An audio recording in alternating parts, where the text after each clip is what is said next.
with affordable type of health care so that everybody can benefit from it. I'm a union member. My union decided not to endorse a candidate for Ward 5. I have a donation that I've been told in the mail from my union, Local 120. I'm a mailer down at the Star Tribune. The last couple of days they've been having me work as a machinist, and so it's been making it real hard because they can't spare anybody right now because there's got a lot more ads going into the paper, especially this weekend. So I'd like to see more communication between the people. I'd like to see programs and outreach like the U of M has done here, which I was looking into about 15 months ago. And at the time I was concerned whether it was going to be a good thing for the neighborhood because there was so much controversy of what was going to go in here. And I'm seeing that it is a good thing, and I'm hoping it will help the community. I'd like to see more things like this go on to help the community. I'd like to have more ethnic things to each individual because we are a multicultural neighborhoods, and where we can offer things in our neighborhood that they can't offer over on Lake Street. So it's a mini mall in my description of it, and it makes the community closer and allows more communication as well as everybody to start making their own income. And I'd like to see about trying to cut budgets, but I don't want to cut jobs. I don't mind cutting a job that isn't there. Looking at trying to look at programs that we don't need and are not being used. Okay, next, please welcome Kenya McKnight. Good evening. My name is Kenya McKnight, and I am the future 5th Ward City Council representative. Why am I running for City Council? I've actually had to ask myself that like 500 times, and I still can't find a real profound reason other than I believe the community always produces what it needs to move forward. So I grew out of the conditions of North Minneapolis, being raised there for the past 23 years. My community called me into existence, and so I'm here to serve as your 5th Ward City Council representative on the political forefront. I thought long and hard what I would say today in my opening statement, and I really couldn't come up with a real profound speech to write. I'm a little nervous tonight because out of all debates, this would be probably my most important, seeing that I am the endorsed candidate for Insight News. And so that's a big title to hold for me, seeing that the current and Ms. Johnson Lee prior to Samuels actually held that same endorsement and actually won the election. And so I'm honored with that endorsement tonight, so I don't really know what to say other than I'm really thankful for Mr. McFarlane's support in my candidacy. He believed in my candidacy when even I didn't and no one else did. Star Tribune sees me as a poised and articulate candidate who's incumbent and who would be a great advocate for North Minneapolis. The Local 82 firefighting department sees me as a person who understands safety for citizens in this community all over Minneapolis.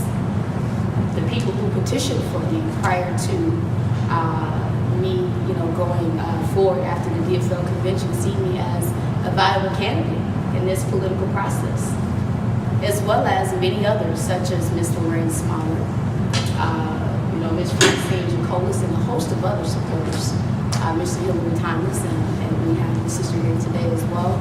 And so I'm just thankful for that. And I'm running for City Council because I believe it's a necessity for our community to have a fresh breath of air, a leadership with integrity, with vision, and with commitment, who can and will work for the best interests of all residents in this community, not just those who we favor amongst our friends, but for the sake of our future, we must have leadership with, again, integrity, commitment, and vision to see us through these next challenging 4 years or more.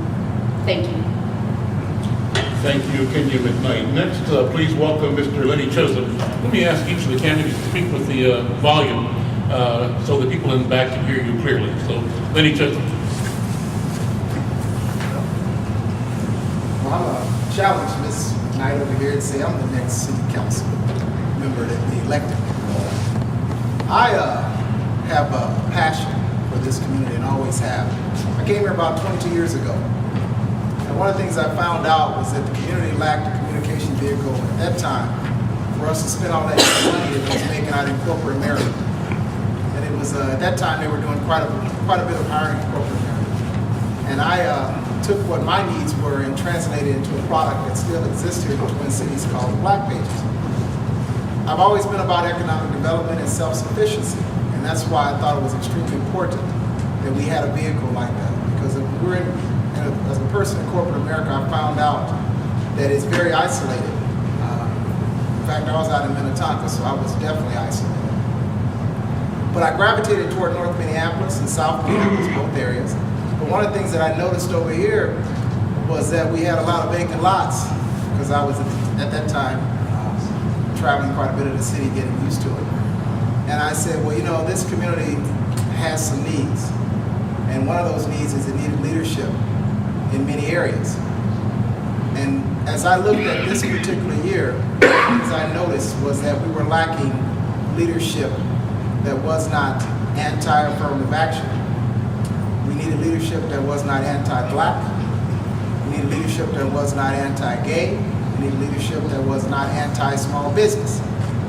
All of those things combined made me realize that this is the time that I should step up. And I wanted to make that point very clear, because I bought a little building after I got a nonprofit called Uncle Bill's. And that building was designed when the Jewish community was here. And it was one of their pieces that they used to create a community where people could buy from each other and make sure that they were self-sufficient. And that also existed all up and down Broadway. Those buildings that sit vacant now have not always been that way. They've been the center of economic activities. Unfortunately, under the current council member, those buildings are considered a nuisance, and they've been torn down. They run sting operations through Broadway on a regular basis. And those are the things that keep this community from growing. We have a disinvestment that has taken place in this community for over 40 years. The current council member does not believe that the people here are worthy of those type of activities that supported this community 60 years ago. That is, the small businesses that they created. He has an idea that we need to bring other things in. All of these were contradictions to what I believe. I believe this community can be as self-sufficient as we make it. It can provide jobs for kids that from the youngest age of 10 on up, because unfortunately, little kids need jobs like raking leaves and stuff like that. But if we keep tearing down all the homes, we're not going to have homeowners. We need those things. As they get older, then we can add them to the little small businesses. They can do various little chores there. When they get to be 16, 17, they need opportunities too. Currently, we don't have those. So I'm very aggressive in saying that we need to create opportunities in this community with the businesses that we have and create more of them. That's what brings me to run. And there are a lot of issues that we can try to address as city council people, but the biggest one is livability. If you can't have some of the necessities in your community, you're going to always take your money somewhere else. We don't have sit-down restaurants. We don't have a lot of little small things that other communities have, because it's always over there. And that over there mentality is what he's perpetuating. And if it's not over there, he wants to bring someone else in to bring it over here, but not the people that are here. So all of those things combined, given my background, says that this was the right time to step up. Because at this current juncture, the reason we have so many city developers coming through here is because the federal stimulus money is creating jobs for their community, with us being left out. That's where the anti-affirmative action piece comes